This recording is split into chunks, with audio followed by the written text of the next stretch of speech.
Thank you very much for having me here today. And if we give another round of applause for the young men and women that sang for us this morning in our color guard, I'd really appreciate that. It's really an honor to be here today. It was so important. I flew back last night late from Carson City because hopefully you all know education is my #1 priority as we embark on our administration and moving forward. It's the most important thing. Everything that we're going to focus on relates to the students. Ultimately, that's what it's all about. I know we've got a commitment from Dr. Jara and Tom Riley and our Chancellor University. And the other folks I want to mention here, I've got 3 folks that are here from labor. I know I've got Tommy and Jeff and Rusty that are here representing some of our trades. I don't know if I've got any others that I want to acknowledge. I see I've got Peter Guzman here as well. And I want to acknowledge, and Dan, I saw you there as well. Thank you. I can't name everybody. I want to acknowledge the fact that they're working together to help students, help the outcome that we have for students and have their interests at heart as it relates to their education. I also want to acknowledge, if I could ask everybody to stand, the legislators that we've got here, the other elected officials that have done such an incredible job.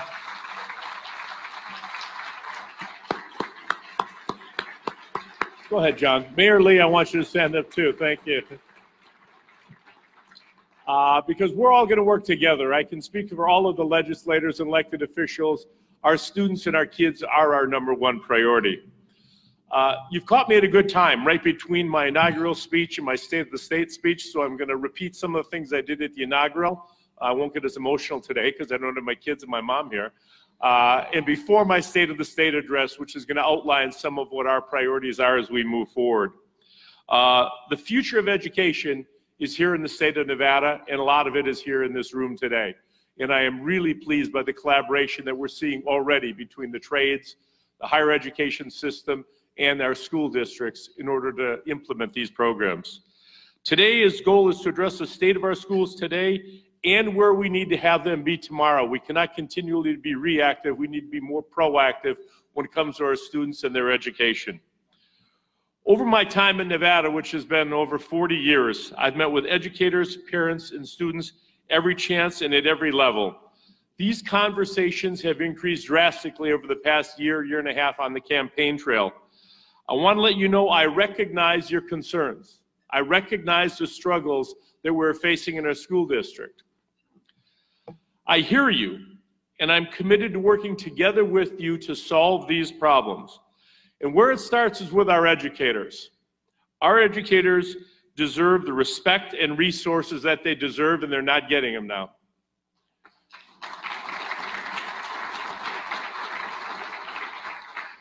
They deserve a lot. They're the ones that are defining the future of our state and of our children. They're the ones that have the hands-on, day-to-day interaction with our students.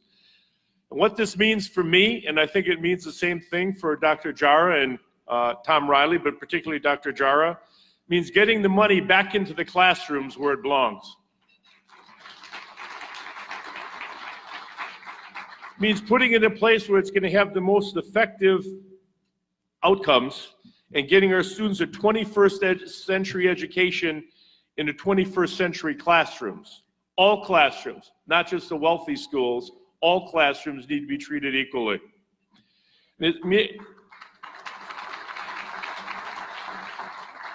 it means an important part for me, making sure that every student, no matter their race, their zip code, or their family bank balance, has access to a high quality education that they deserve. Every student, regardless of where they live or who their parents are.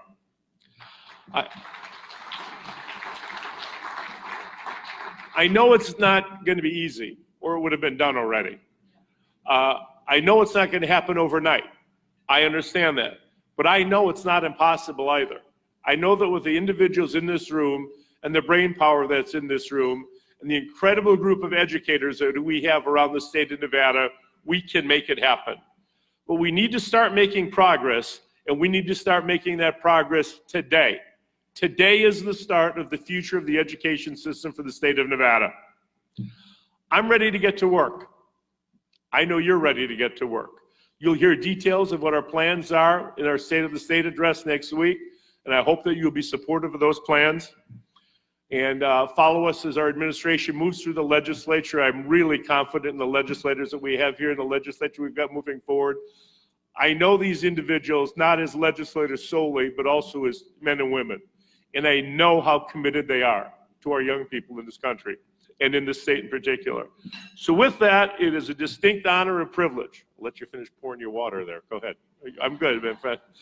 It is a distinct honor and privilege to introduce my friend and the superintendent of the Clark County School District, Dr. Jesus Jara. Please join me in welcoming him.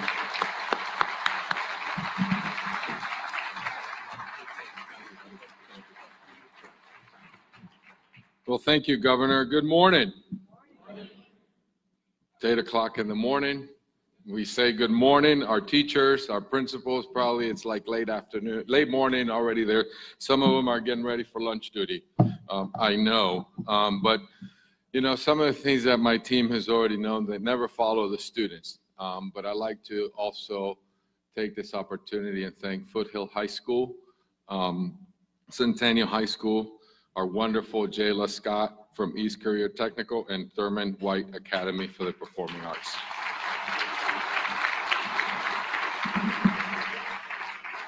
Governor, thank you for being here. I know it's been a fast week for you, but I know how important education is to you, so I really appreciate you being here. Our board president and vice president and my trustees, my 7 bosses, I know those who are here, thank you, and the others that have been unable to come, I know that they are very supportive of where we are going. This is not just me and my vision, this is our vision as a community. I get to quarterback the work that we are going to do. Our other elected officials, thank you for being here as well.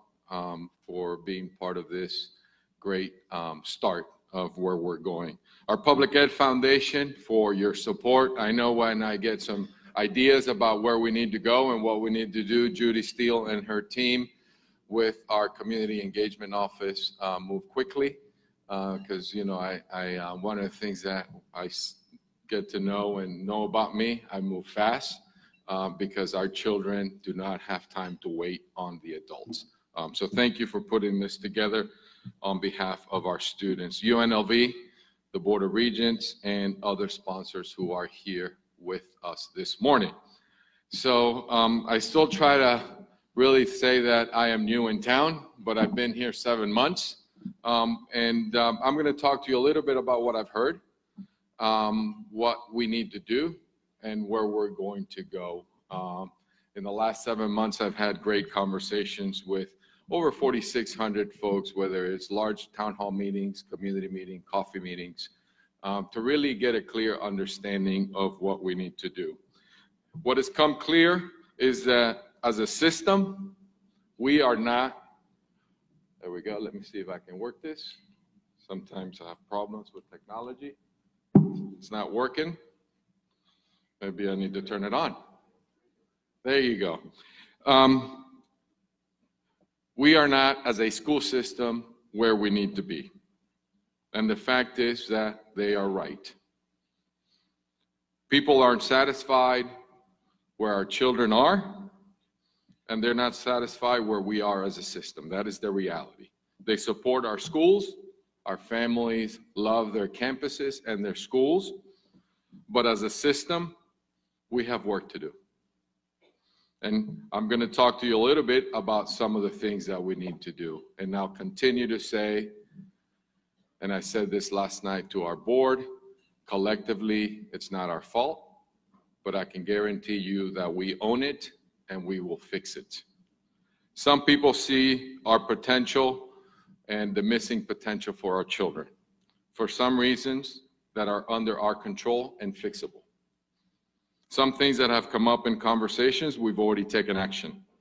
We're working to make teacher and principal evaluation really about improving instruction, not completing paperwork. I need our leaders helping and supporting our teachers.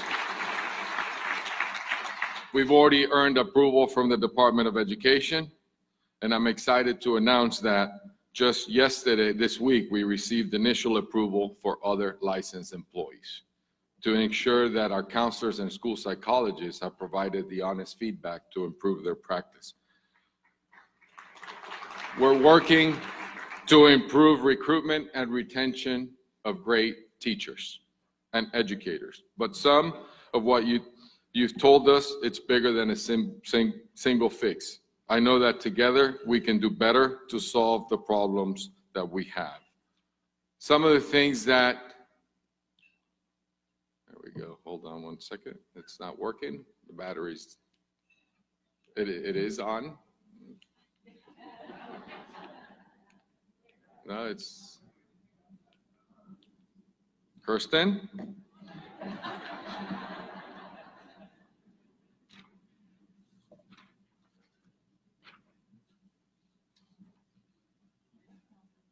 Where are we?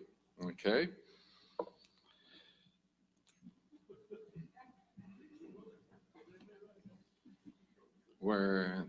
Okay. The majority of our students, as you will see in our data, the majority of our students, as the governor mentioned, we have great schools for some kids. We're going to be honest. You're going to know that I like honesty because we need to know where we are. But we have huge gaps. There's huge gaps, 40 percentage points that separates some of our high-performing students as compared to others. Huge subgroup data challenges for our students. Great schools for some kids. So I am excited that the governor has acknowledged, and so have we, that we need to address the gap in our schools, because no matter your zip code, no matter who you are, who your parents are, you deserve a high quality education in your school every single day. Because the reality is that we have, out of our 321,000 children that we serve, we have 238,000 children sitting today in schools where their proficiency in math and in English language arts is less than 50%. That is something that we need to address fast and quickly. In December, we announced great graduation outcomes. However, when you dig into the data, we have subgroups that our graduation is dropping. So we need to address the challenges. We have huge opportunities in our AP, in our IB, our career technical education, into our dual enrollment programs. You're going to hear a little bit more about what we're doing, but we have huge gaps there. Again, some of the children that we're not helping are not getting the opportunity into college and career readiness. So it's not only an academic excellence that is too rare, it is obviously unequally distributed. Over 20% of our students don't show up to school on time or get to school at all. That is a community issue that we need to address, because education, I believe, is the economic driver of this community. Because as the chamber will tell you, our businesses will tell you, it's tough to attract companies to come here when our education system is not working. And it's also critical for us to make sure that we are producing a workforce that's ready to get to work. So I am also excited that some of our labor partners are here with us today. We'll hear a little bit more about what we're going to do. So safety is a huge issue. Our children today, 20% of our kids do not feel safe in school. 20% of our kids do not feel safe. So when you're worried about safety, a fundamental right to be safe in your school, you can't learn. So we are doing what we need to do to make sure that our children feel safe in school. Picture of one of our canines. We have 4 new canines to detect gun firearm powder, that we will continue doing our random searches in our schools. I know it's preventative, and I appreciate in my conversations with the governor about funding for our schools, not only mental health, but also our campuses, to make sure that our children feel safe. Because as a father, when I sent my kids to school, it was important that they felt safe, not only as you are going through school, but also for our employees. So, our school justice partnership. Our data is telling me that we suspend too many kids at a disproportionate rate. That means that some of our minority students are being suspended at a higher rate than others. 13%, we serve 13% of Black children. And we suspend, our suspension data showing me that 40% are being suspended. That is a system issue that needs to be addressed. Because then when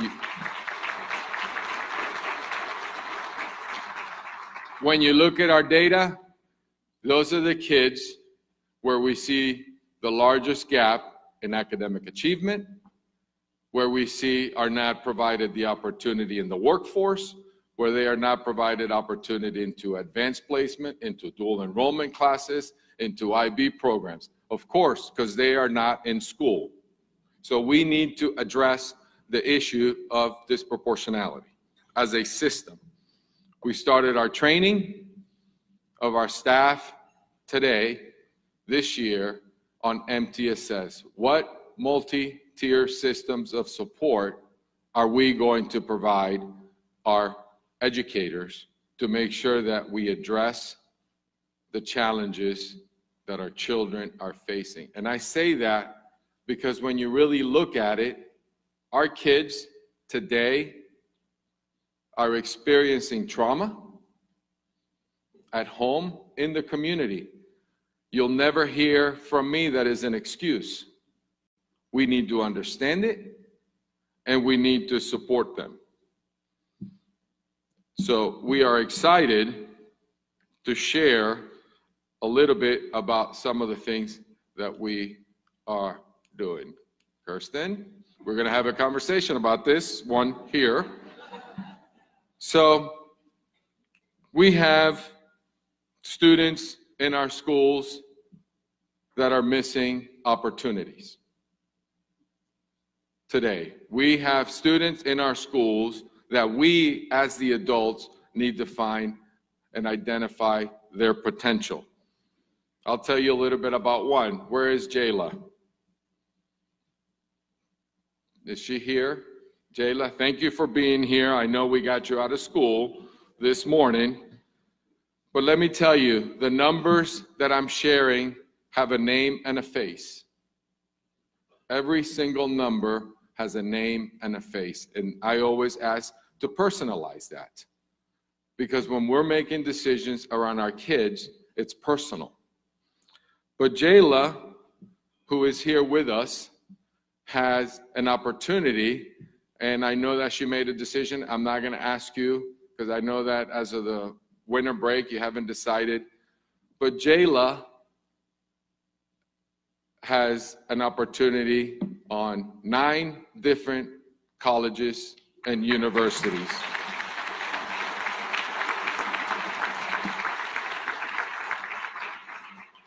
And I believe historically Black colleges and university, and also Stanford. I'm not going to make you to give us your decision, but I'm going to tell you her story is one that is something that is we should be very proud. So thank you, Jayla, for being here as you continue embarking in your future. So this is one of the most exciting times for us as a system.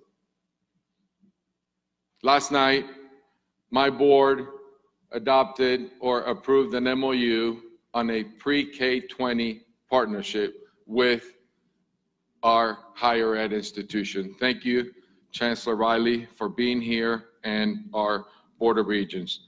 it's really around three pillars. Address the remediation in high school. Address the remediation that they are seeing in higher ed. We will address it together. There's very specific details in the MOU and partnership to address the remediation before they leave us. So when they graduate from our high schools, they're ready to go into college, not wasting the higher ed institution money and the family's money. That has an economic impact in our community. Access to dual credit, access to AP, IB, and dual enrollment as well, CTE classes. And then a big initiative for us is workforce development. Our kids need to be ready to go into the workforce, not just college. Let's be very clear. College is important. But in this community, we need to have a clear understanding that going into the workforce, going into the trades, is something that we as a superintendent are going to invest our dollars, and we're going to invest as a priority. Our kids need to be ready to go to work. If my data is clear, currently have 15,000 unfilled construction jobs in the Valley. We have 49 high schools. We have plenty of students that can go into the workforce today. I know it's possible. I know the work is going to be hard. And I know that we can do this together. I've seen it. I lived it as a student, as a teacher, as a principal, and as a system leader. I have lived the opportunities and the public education, what a public education school system can do. I've had the privilege as a school building principal with a team to make changes in children's lives. And I know as I see Pablo, who is also here, I'd ask Pablo, let me talk a little bit about you, Pablo, before I have you stand up. Pablo Alarcon from Clark High School, immigrated here from Colombia, learned English in less than 6 months, has never received a grade lower than an A in challenging classes. And I know that he has recently accepted a full ride scholarship to Rice University. Pablo, please stand up and be recognized.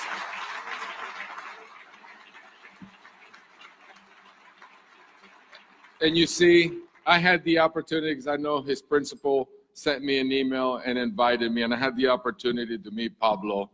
He credits his teachers and, of course, his mom for being where he is today. So, Pablo, congratulations, and I know I am proud of you. Your entire school is proud of you, but I know your mom is very proud of you as well. You see, that's why I always look at schools from the classroom out. The work, the important work is not happening in my office. The important work is happening in our schools and in our classrooms. That's why I believe the heartbeat of this organization is in our schools. But most important, I have also seen what an entire school system can do for their students. Governor, trustees, community partners, colleagues, we have a lot of work to do. And that is the state of our schools. But it's my intention to stand here before you 5 years from now and tell you that we will be the most improved district in America. And that is because of our team, our students, and our families.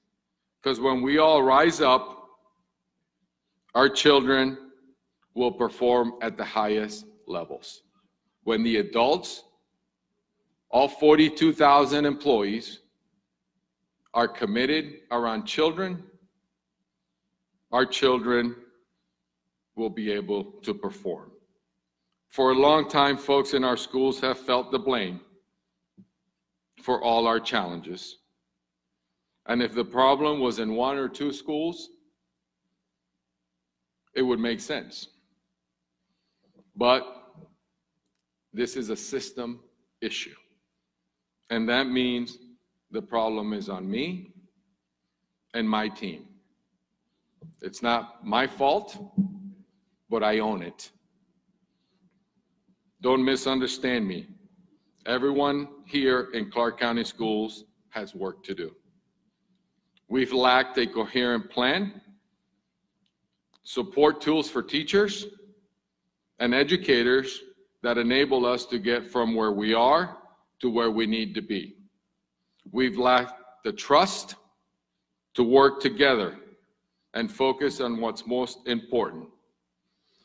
It's my job to change that, and I know that it can be done.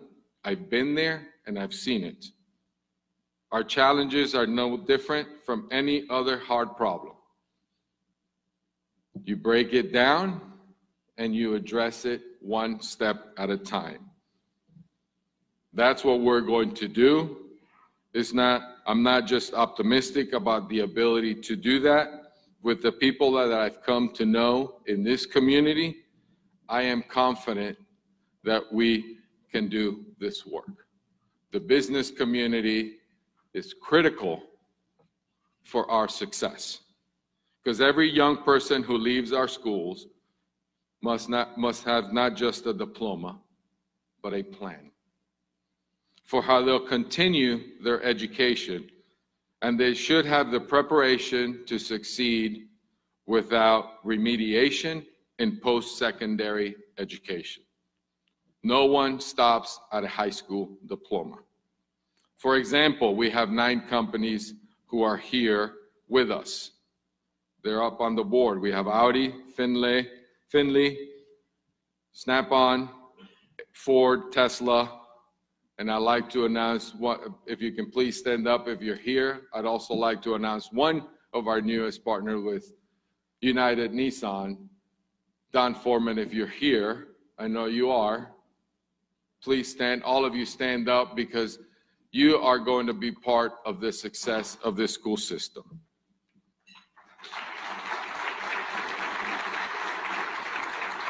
Thank you.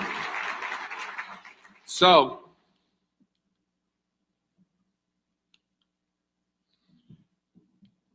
here is our core business. Student success. This is why we get up every morning and come to work.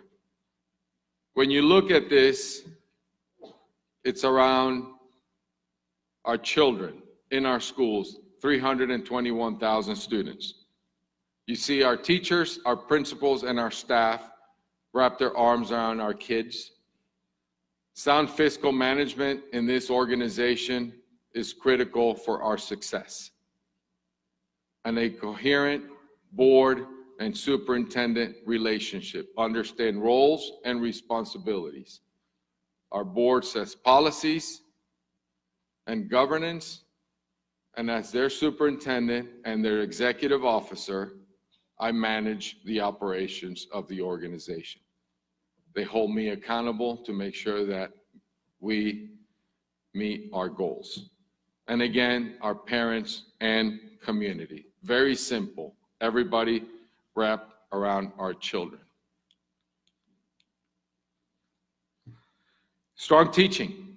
It is the backbone. It is the reality. It is the work. We have to provide a rich and rigorous classroom instruction and experience for all 321,000 students, 180 days a year. That's why it was critical for me coming in to build a relationship with our Classroom Teachers Association to be able to work together with the 18,000 professionals. Thank you for the partnership. We have plenty of work to do, and I'm excited of where we're going. But this is not about different people. The people are here. It's about better support of our teachers.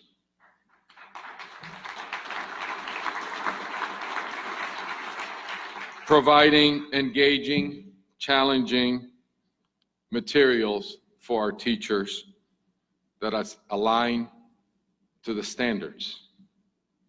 So we will be able to measure what our students can do. It's about assessing student progress. We need a coherent system to assess students so we can offer the help that they need in order to improve their practice. Today, we don't have that system, but we will in short order. I'm excited to move into a partnership to look at what a K-8 assessment system looks like. So no matter whether you're in Laughlin or Moapa Valley or North Las Vegas or City of Henderson or Summerlin, our children should be able to be assessed in a system that we can monitor their support. Our kids, moved on too fast to the funding formula, Governor. We're getting there. Our kids aren't just vessels of knowledge. All our kids have issues that they're facing. You know, and I often say, if we face some of the issues that our kids are facing, it will buckle some adults. And they come to school every single day. Ian Alexander, I know you're here because I can see you when I went to your basketball game. But see, Ian, a basketball player at Clark High School, tore his ACL during a basketball game. He didn't give up. As he laid in bed, he worked on his academics with a machine to make sure that his knee would get better. Built the grit in him. I'm sure your mom had something to do with it. But also never stopped his focus on his classroom instruction. I know that you will do great things at Northwestern University on an academic scholarship, as he is a phenomenal basketball player. Ian, please stand up.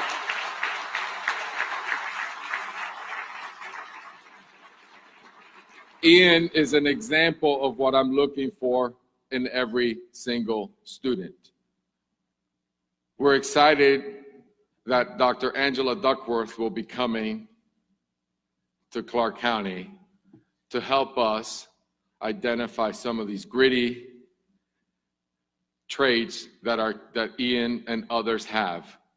We need to do that and build gritty kids in our schools. So we're excited that Angela is going to join us and visit some of our schools and talk to some of our students. So let's talk about supporting our teachers and our staff, our support professionals. Governor, I'm glad to hear, and I was there Monday, your top priority, education and our pay for our employees. One of the most important ways for us to show respect is to pay them like professionals that they are. I am excited to announce today that we have a tentative agreement with CCEA and with CASA in identifying resources, federal dollars, and to recruit and retain teachers in our 8 most challenging schools identified by the department. You see, this is not about being afraid to compete. When the adults are aligned, we will compete with the best of them. So the state has identified 8 schools. In our tentative agreement,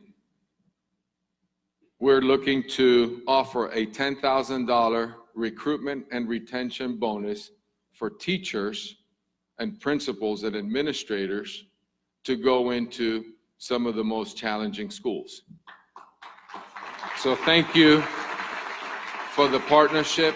I know it's tentative, final approval by the board, but we have to think differently on how we do things in this organization. Because as I continue to say, well, this is just the way we've done it, that does not work, because the answer that I always respond with is, well, how's that working for us today?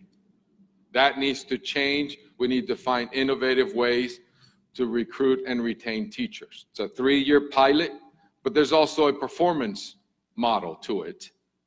If your students improve, you'll get a $5,000 bonus. You see, businesses do it all the time. So why not public education? So then when we think like a business, then we show the results, and then we can go back and say, here's our plan, here's what we've done. Then we'll go to our friends in the legislature and our governor and say, here's what we can do for our students. We're excited. So, top priority this legislative session, we need to address the funding formula.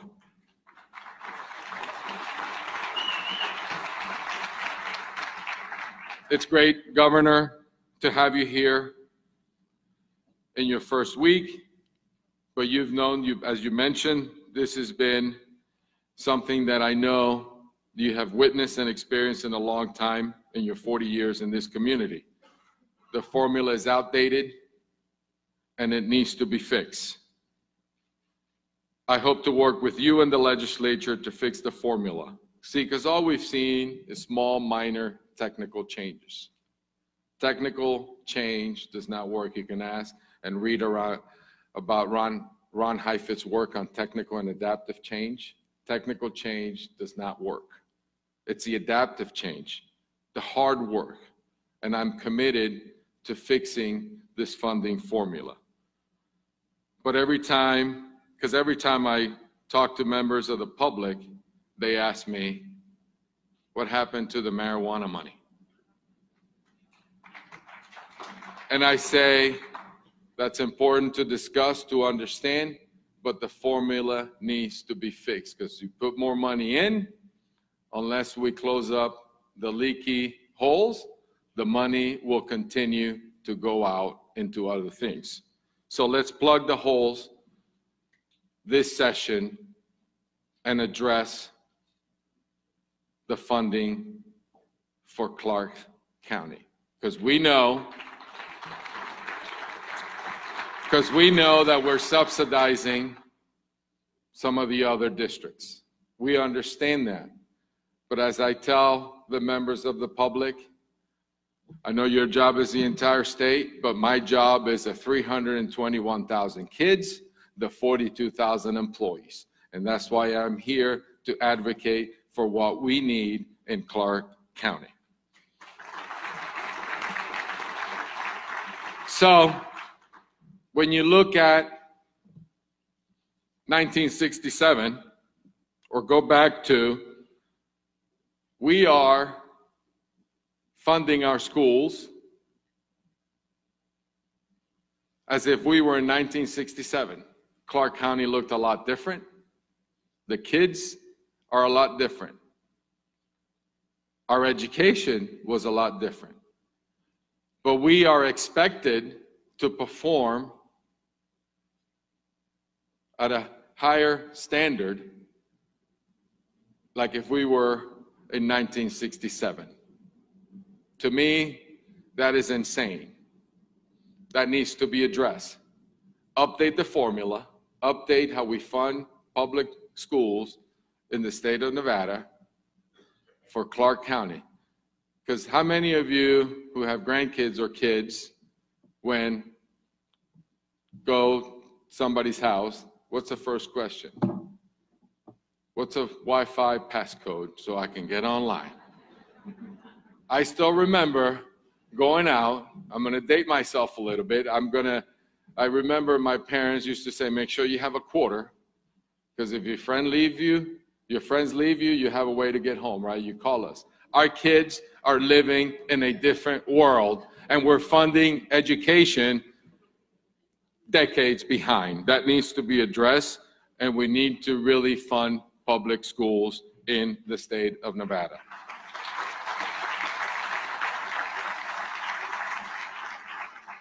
So as we look at and think about our efficiencies, and we look at different things around schools, we need a coherent plan. If we're going to come back and say increase funding for Clark, we need to be efficient with our dollars. We need to provide a high quality product so our business community, our partners can get behind us. Today, that doesn't exist, and I'm committed to doing that because our teachers need the support in the classroom, and our staff in our bus yards, in our food service, in our kitchens need to be paid like professionals that they are. Because every person who works in this school system has a part in this mission and vision, whether you serve meals or you drive a bus.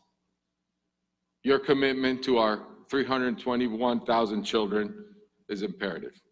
Now, we need to make sure that our families and our community understand that we will have a plan. I'd like to thank Dr. Mike Casserly, who is here from the Council of Great City Schools, for his work. You see, we have to look inside to understand what we need to do to get better. The Council of Great City Schools is an organization with 74 of the largest urban school systems in the country. They spent a week here evaluating us as an operations, as a corporation, looking at operations. As you read in the paper this morning, the report wasn't flattering. However, I am committed to fixing the issues. I am committed to look and see what our operations, what we're doing to drive money back into the classroom. We need to do a better job in what we need to do around our operations, our buses, our transportations, and our food service. That's why Dr. Casserly has agreed to come back and take a deep dive, because there's opportunities to save money. But as he said last night, I'm glad he was quoted in the paper. As he said last night, we have been underfunded as compared to the 74 urban districts across this great country. We have been underfunded for decades. It cannot continue, but we need to do a better job in our operations, in our efficiencies. And as I guaranteed to the board last night, and I guarantee to this community today, hope is not a strategy. Let me say that. Hope is not a strategy. We need to be deliberate to fix the issues.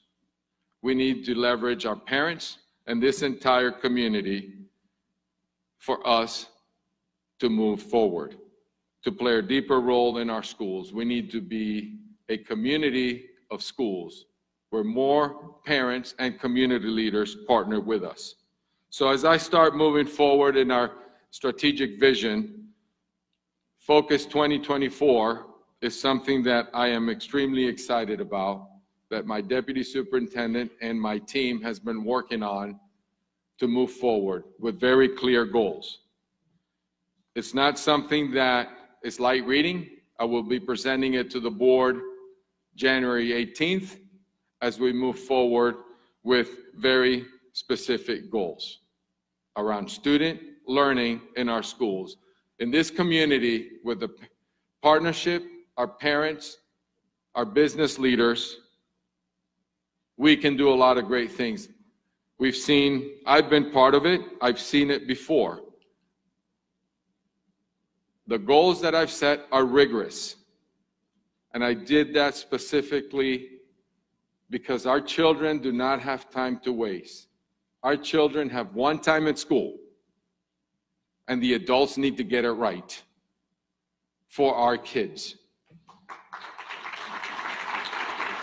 In 5 years, in 2024, in 5 years, we could be in a place that we don't have any 1 or 2 star schools. We can also see our graduation rate to be over 90%. But not just graduating to go work in a meaningless job, graduating to be ready for college and career. And we can see an improvement and 100% increase in participation in AP, IB, dual enrollment classes. That means the adults need to find the talent, like you saw today with Jayla, with Ian and Pablo. We have many more Jayla, Ians, and Pablos in our schools. That means we will use our data, and we will drive the work, and we will identify the untapped potential in our children and push them. You see, in this country, we allow 15 and 16-year-olds to make decisions that negatively impact their lives because we want to give them choice. We need to drive that conversation using their student achievement and their data. But then also helping our teachers and our principals as a system to do that work. That's not happening, and it will happen. So that's what's part of this plan. Focus 2024 will be very strategic, just like you have a student, as a business, just like you have a business plan. If it's not in the plan, we're not going to do it. We can't continue to just do things because. We need to move forward around strategies that work. And if it's not working, we need to have the discipline to stop doing it and stop asking educators to do things that don't work. We need to be disciplined as an organization to do what's working and learn and move forward, because that also eliminates the waste that we have. So our ambitious goals will get us to where we need to be as a system, to be the #1 choice for our families and our schools. But for us to achieve, I need everyone in this community to understand what we're setting out to do, to come together around it, to fight and help us rise up as a community, because it's the only way that our kids will see the future of their dreams. The job in front of me, in front of us, is hard, but it's not mysterious. It's about setting goals and laying out a plan and doing and working the plan for us to be the #1 choice for kids. I'm going to call on all of you, everyone in this room, to be part of this mission and vision. Whether you are a business leader, a parent, a principal, a mentor, a bus driver, ask the students, how are you doing? Are you doing your homework? At our food service, what are you reading today? Our parents help us get our kids to school. I'm not blaming the parents. We need to help them get our children to school. It's about looking at the data, assessing the data, and course correcting where we're falling short. But we need to do better for this community. It's just as important as anything else, it's about my team, our central office, making sure that everything we do is actually helping that mission. As I said, if it's not working, we're not going to do it. I don't have any sacred cows in this administration. We're not going to do things the same old way. Delivering on our promises, staying focused, That's how we rebuild trust. That's why I've reorganized the school system. Accountability starts at the top. I expect my trustees to hold me accountable. And believe me, I will hold my team accountable around results. Because our children are precious and we don't have time to waste. See, our kids hold us to high standards. There's one last student that I met in my tour of our schools. You see, Yosvani Gomez is very special to me. Walter Inecta, a couple months ago, had a great conversation with him as we were walking his campus. Yosvani, it is your campus. Don't tell the principal. So as I was touring, and then he showed up at my town hall meeting. So Yosvani shows up and asks me a very specific and deliberate question. And says, Superintendent, what is your plan to address the needs of our homeless students? He's a high school senior. And I said, well, you know, we have support services, we have things that we do for our kids using federal dollars. And by the way, we serve 15,000 homeless students in our schools. 15,000 of our children are homeless. Not an excuse, but a reality. So I said, Yosvani, as we start telling him about my strategies, and he says to me, well, Superintendent, I was homeless. This is why I care. See, moved 13 times in his life, has attended 7 different schools, 2 states, and has been homeless twice. Never an excuse, but a reality. Yosvani, through all of his family challenges, has multiple culinary championships under his belt and is graduating with advanced honors. Yosvani, please stand up.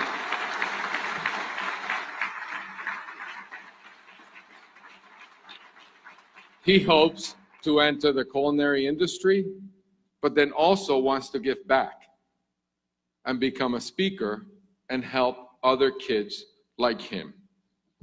See, our kids are precious, but our kids are also involved and want to help.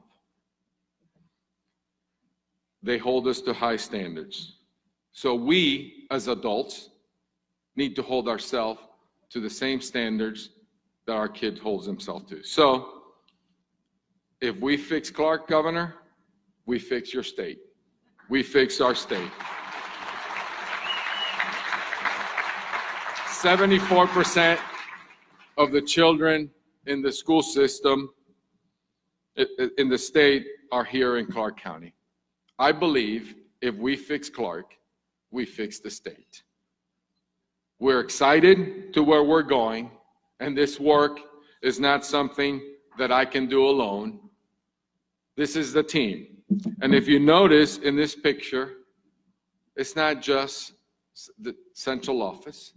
You have food service, you have transportation, you have lawn and maintenance, you have central office, you have grounds. This is a team.